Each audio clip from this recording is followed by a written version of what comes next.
Hey, good morning, everybody. It's John Michael. If we just take care of ourselves, the rest will take care of itself.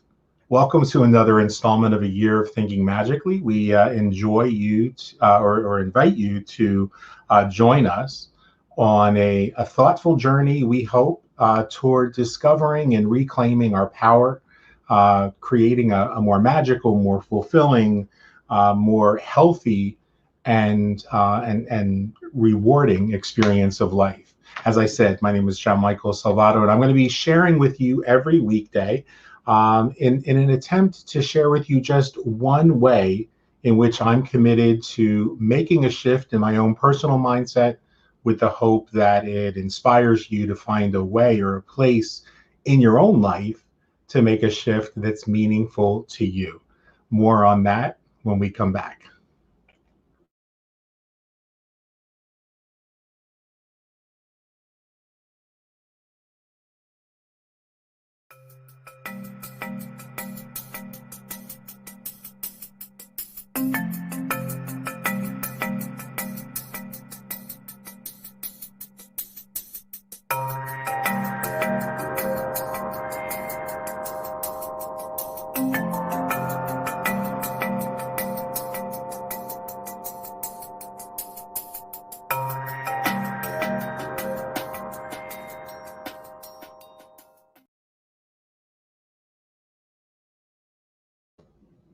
Hey, and we are back. Like I said, I'm John Michael Salvato, and you're watching A Year of Thinking Magically. And if you're watching for the first time, we want to welcome you.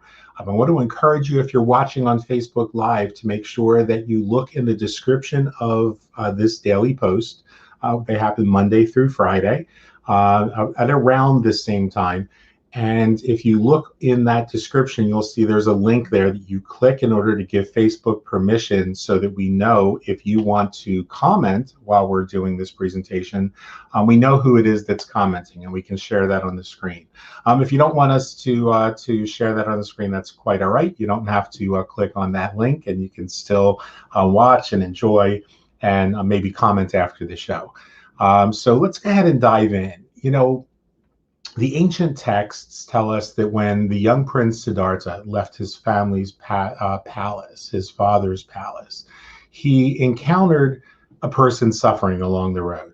And he was so moved by seeing this man's suffering, something that he never understood because he came from a position of privilege where his needs were always met, where he never suffered or saw anyone who suffered. Siddhartha vowed that he would spend the rest of his life alleviating the suffering of others, and vowing further that lifetime after lifetime he would return to this world until no sentient being ever suffered again. As a young man, one of my first teachers, Swami Abhishektananda, Father Henri Lissot, would tell me, Little Shinyatananda, which was the name that he called me by, if you'll take care of others, the rest will take care of itself. And that wise admonishment would go on, I think, to become an objective in my life, maybe the primary objective in everything that I do, a guiding principle, if you will, that would inform my esoteric practice and the foundation of everything that I would teach over the last 40 years. And so that's the topic of today's mindset. You see, experience has taught me that throughout our journeys in this life, you and I often find ourselves in situations and circumstances, in places that aren't always ideal. I think we can all pretty much agree with that.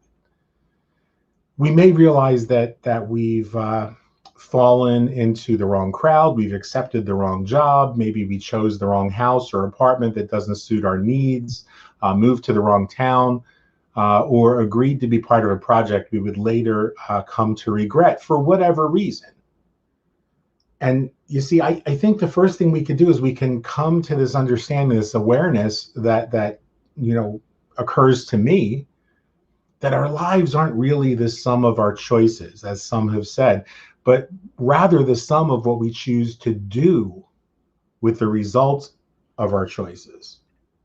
And so we can shift our focus from what's happening to us to one of taking 100% responsibility for the ultimate outcomes, not the immediate outcome, which we quite often don't have any control over, but the ultimate outcome. And that means that we learn to see the external world as a reflection of limitless opportunities for progress, for growth, and transformation internally within ourselves. And so for me, the easiest way to ensure that is to strive to be more mindful of the opportunities that present themselves on a moment to moment basis for me to alleviate suffering, no matter how seemingly insignificant or small, no matter how small the suffering or how insignificantly small the impact might seem, wherever I happen to be, whenever I encounter suffering of any kind, to do my part. Now, I would be lying to you if I told you that I was even 50% successful at doing that. But every single day, I strive to be just a little bit more mindful and just a little bit more effective. And I'll do that for the rest of my life and the rest of the lifetimes that follow. See, as practitioners of the craft, we do one thing. You guys have heard me say this over and over again. We work with the energy around people and places and circumstances and conditions. And we shift that energy to affect the outcomes. Now, in the words of some esotericists, they would call this manipulating our energy to bend it to our will. And that's definitely an accurate description, but in my opinion, somewhat shallow. See, people often ask me why I reject neo-pagan attempts to infuse the practice of the craft as it existed in antiquity with the practice of religion. And yet why I will defend a practitioner of neo-paganism's right in order to practice that way. And this is precisely why. Most modern religions, in my personal appraisal, are toxic and unnecessary means of manipulating people, justifying bad behavior, excluding people. So I'm not going to waste any time today talking about why I have no use for institutional religion. That should be obvious to anyone who's gotten this far in today's video. But the ancient traditions of esoteric spirituality are not something that I necessarily see as toxic. Some I see as being incomplete, absolutely. Others may be being spiritually immature. In fact, quite a few of them, but not toxic. See, I think that the great ancestors, the old ones, if you will, who've been relegated to the tales of gods and goddesses don't need our prayers. They don't want our prayers. They don't need our worship or our offerings. In fact, the earliest acts of making such gestures as offerings and invocations and prayers came from a genuine desire to show our gratitude for their alliance and their mentorship as ascended masters and guides and partners in the work of alleviating suffering in our world, whether that's our own suffering, our own needs, and those of others, those usually that we care about. But that very relationship, the one that would become primitive religions, was just that. It was a relationship, period. It wasn't witchcraft. And that, I would suggest, both as an anthropologist and a lifelong practitioner, is why so few cultures historically have ever referred to themselves as witches or warlocks or referred to their path as witchcraft.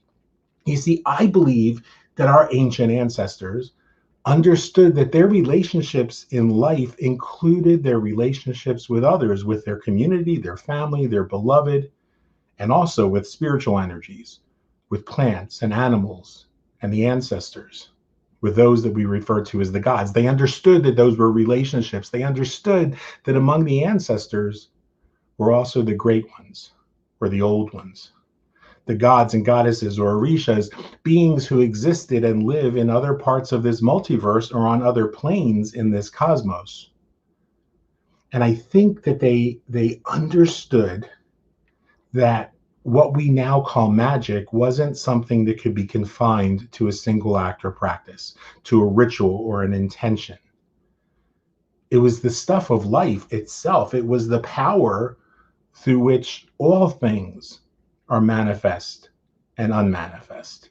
Magic was all around us and had nothing to do with religion, but it was entirely interwoven into every relationship that we cultivated, including those with spirits, the earth, the old ones, and the ancestors. And so magic was interwoven in our practice of religion, just as it was interwoven in our practice of eating. It was interwoven in our practice of relating to one another. And somewhere along the way, I think we seem to have lost sight of that.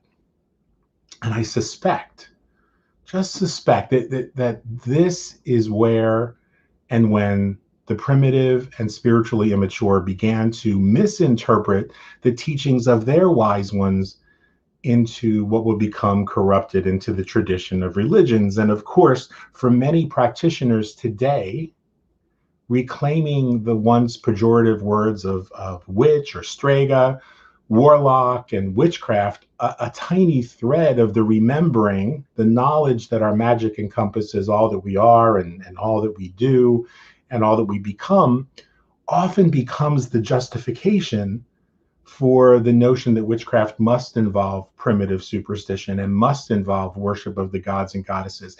And for those who embrace such notions, it's a valid and acceptable path because it is their path. And ultimately, it has the same potential to lead those people to a place where they realize that they can do all they can do to end suffering, just as the path of Siddhartha taught him to do. But you need you don't have to become enwrapped in superstition and dogma, gatekeeping and drama to realize this. You can choose as simply as making a single change in your mindset each day, like we do here with these prompts every day, to cultivate a most magical and meaningful life, more magical and meaningful than anything else you might do. And so today we choose to do that. We choose to become more aware of what we can do to contribute to a more meaningful conversation about spirituality, about service to others, about social justice, and doing what we can to alleviate suffering. Because when we do that, we set into motion a change of magical transformation that literally changes everything else. We take care of others and let everything else take care of itself. And we can begin by making a greater effort to not only tell our own stories, but to encourage and listen to others as they share their stories. And speaking of stories, today I want to end this with a public service announcement from the Charter for Compassion. Now, we don't own the rights to this video, but we are using it with permission because I think it gets to the heart of this change, this transformation that we want to share with others. And not to mention the fact that ending the video with somebody who is so much better looking than me is always a great way to start your day. So as I hand this off to one of the most beautiful people on the planet, I encourage you to stay in the moment, to be grateful for what you have. Allow that gratitude to fill this moment, because that opens the door to the abundance that's waiting for you. And always remember, my friends, the best is yet to come. I'll talk to you soon. Hi, I'm Adrian Grenier, and I'm a guy you might know. That's why I've chosen to speak to you today, because you know my story. Well, some of it anyway. But what if you knew everyone's story? What if everyone on the planet was familiar to everyone else? The Charter for Compassion wants to find out. They're asking you to tell them a piece of your story, one moment of compassion that changed your life. Each story will be inspiring in its own right, but all of them together will reveal a world of compassion happening right now in places all over the world, as diverse as Kentucky all the way to Pakistan and everywhere in between. Imagine it. Thousands of stories told one person at a time. Someone once said, "There isn't anyone you couldn't learn to love once you've heard his or her story." Stories make us care. Stories help us understand. Stories breed compassion. And if there's one thing we need right now, in our politics, in our dialogue, in our communities, in our world, it's compassion. Go to charterforcompassion.org and tell your story. And while you're there, affirm the Charter and make a commitment to make the world a more compassionate place. But it's only the first step. Now it's time to practice. It's the only way to a peaceful world. I can't wait to hear your story.